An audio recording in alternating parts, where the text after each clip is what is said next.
ഇന്ത്യയുടെ 13ാം പ്രധാനമന്ത്രി, രാജ്യത്തെ ആദ്യത്തെ സിഖ് പ്രധാനമന്ത്രി, ജവഹർലാൽ നെഹ്റുവിനും ഇന്ദിരാഗാന്ധിക്കും നരേന്ദ്രമോദിക്കും ശേഷം ഏറ്റവും കൂടുതൽ കാലം പ്രധാനമന്ത്രി പദം വഹിച്ച വ്യക്തി.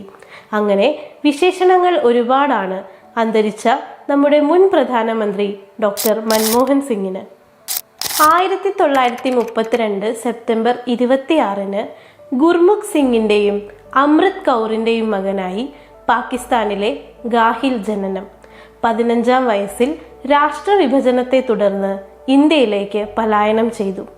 ഇന്ത്യയിലെ പ്രാഥമിക വിദ്യാഭ്യാസത്തിന് ശേഷം കേംബ്രിഡ്ജ് യൂണിവേഴ്സിറ്റിയിൽ ഉപരിപഠനം, ശേഷം ഓക്സ്ഫോർഡ് സർവകലാശാലയിൽ നിന്ന് ഡോക്ടറേറ്റ് നേടി. ആദ്യകാലത്ത് പഞ്ചാബ് യൂണിവേഴ്സിറ്റിയിൽ അധ്യാപകനായി തൻ്റെ ഔദ്യോഗിക ജീവിതം ആരംഭിച്ചു. 1966 ഐക്യരാഷ്ട്രസഭയിൽ ഇക്കണോമിക് ഓഫീസറായും പ്രവർത്തിച്ചു. പിന്നീട് അങ്ങോട്ട് അദ്ദേഹം ഏറ്റെടുത്ത പദവികൾ നിരവധിയാണ്. 1972 ഇന്ത്യൻ ധനകാര്യ വകുപ്പിൻ്റെ സാമ്പത്തിക ഉപദേഷ്ടാവായും 1976 ഫിനാൻസ് സെക്രട്ടറിയായും പ്രവർത്തിച്ചു. 1982 റിസർവ് ബാങ്ക് ഗവർണറായി ചുമതലയേറ്റു. 1985-87 കാലഘട്ടത്തിൽ ആസൂത്രണ കമ്മീഷൻ ഡെപ്യൂട്ടി ചെയർമാനായും സേവനമനുഷ്ഠിച്ചു.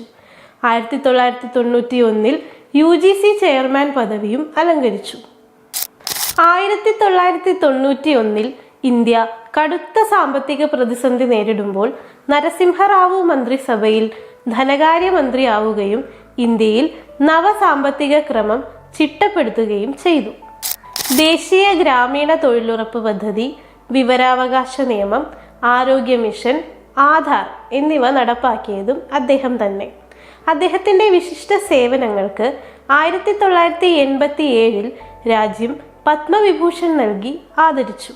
തൻ്റെ 92-ാം വയസ്സിൽ അദ്ദേഹം വിടവാങ്ങുമ്പോൾ രാജ്യത്തിൻ്റെ ഉന്നമനത്തിന് വേണ്ടി പ്രവർത്തിച്ച ദീർഘദർശിയായ ഒരു എക്കണോമിസ്റ്റിനെയും ലാളിത്യവും അർപ്പണബോധവുമുള്ള ഒരു നേതാവിനെയും കൂടെയാണ് നമുക്ക് നഷ്ടമാകുന്നത്. മൺമറഞ്ഞു പോയെങ്കിലും അദ്ദേഹത്തിൻ്റെ സംഭാവനകൾ രാജ്യപുരോഗതിക്ക് എന്നും ഒരു മുതൽക്കൂട്ടായിരിക്കും.